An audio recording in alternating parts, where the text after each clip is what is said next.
Hello guys, आप सबका अपने YouTube channel BEd education by doctor Geeta में हार्दिक अभिनंदन है। आप सबको मेरा प्यार भरा नमस्कार। आज का हमारा टॉपिक है बीएड फर्स्ट ईयर का थर्ड पेपर के बी पार्ट है अध्ययन क्षेत्रों तथा विषयों की समझ, अंडरस्टैंडिंग डिसिप्लिन एंड सब्जेक्ट। इसके हम इम्पोर्टेंट क्वेश्चन है वो करेंगे कि कौन कौन से संभावित प्रश्न हैं जो हमारे एग्जाम में आ सकते हैं, वो हम आपको बताएंगे। और ये हमारा 40 मार्क्स का पेपर है वो होगा। फर्स्ट क्वेश्चन है, अध्ययन क्षेत्र से आप क्या समझते हैं? अध्ययन क्षेत्रों की विशेषता, प्रकृति तथा प्रकारों का वर्णन कीजिए। नेक्स्ट क्वेश्चन है, पाठ्यक्रम के दार्शनिक आधार की सविस्तार व्याख्या कीजिए, या दर्शन की कौन कौन सी ऐसी विचारधाराएं हैं जो पाठ्यक्रम को प्रभावित करती हैं उसके बारे में बताइए या विस्तृत चर्चा कीजिए।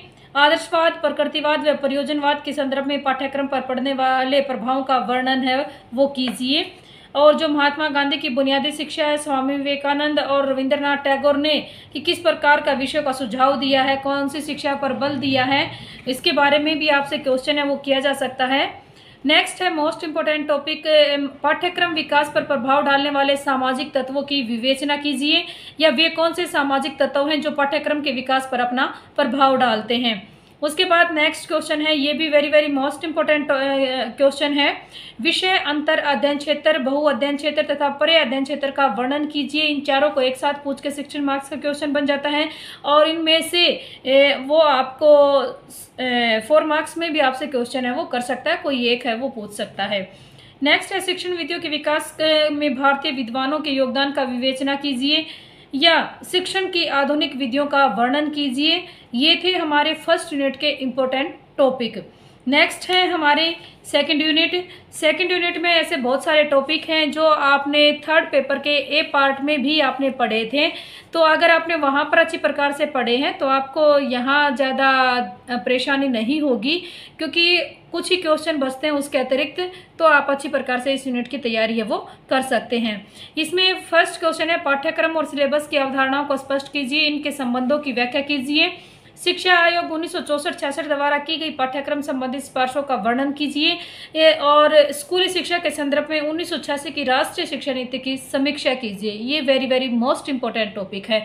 1986 की जो हमारी राष्ट्रीय शिक्षा नीति है, आपको इसको अच्छी प्रकार से पढ़ना ही पढ़ना है, समझना है, पढ़ना ही नहीं बल्कि इसको समझना है, अपना कॉन्सेप्ट क्लियर करना है, क्योंकि ये बार कहीं ना कहीं किसी न किसी पेपर में अवश्य पूछा जाता है ये क्वेश्चन।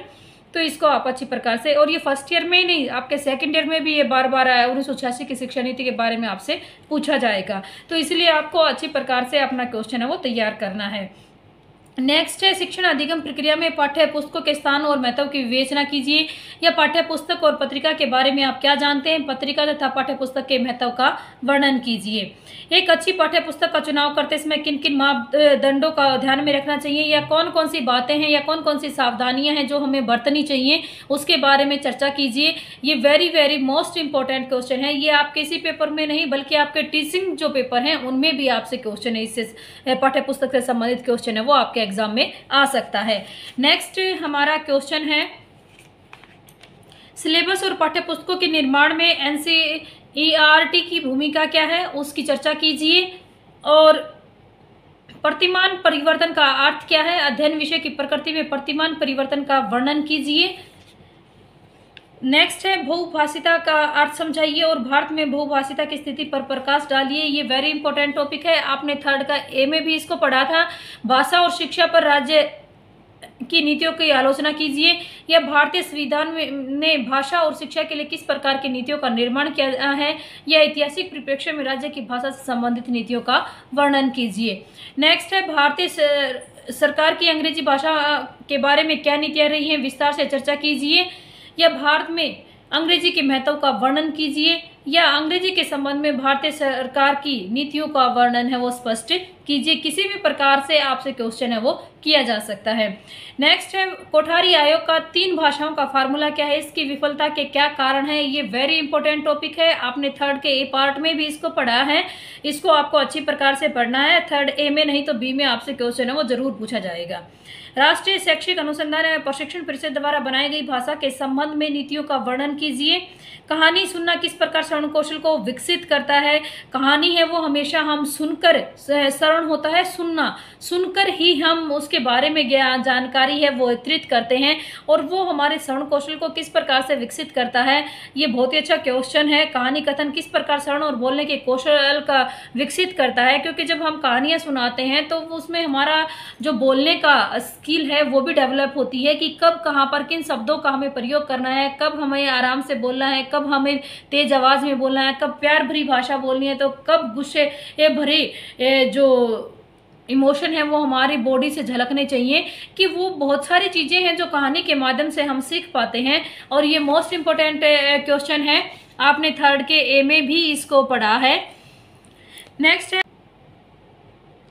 अभिनय करना किस प्रकार सुनने और बोलने के कौशलों का विकास करता है। अभिनय को किस प्रकार एक शिक्षक बच्चों को सुनने और बोलने के कौशलों के विकास के लिए प्रयोग कर सकता है। नेक्स्ट क्वेश्चन है, भाषा कौशलों को विकसित करने के लिए कक्षा में किन गतिविधियों का आयोजन किया जा सकता है। ये सभी क्वेश्चन आपने थर्ड ए में भी पढ़े थे। नेक्स्ट है, पढ़ने की तत्परता की अवधारणा को समझाइए, या पठन कौशल के विकास करने के लिए एक शिक्षक किस प्रकार की गतिविधियां हैं वो उसको करवानी चाहिए। कैसे भी आपसे क्वेश्चन है वो कर सकता है।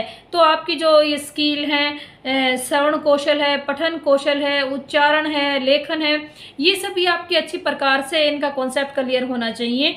आपके एग्जाम में इनसे संबंधित क्वेश्चन अवश्य ही आएगा। ये थे हमारे सेकंड यूनिट के कुछ इंपॉर्टेंट टॉपिक। नेक्स्ट वीडियो में हम नेक्स्ट पेपर के इंपॉर्टेंट टॉपिक पर चर्चा करेंगे।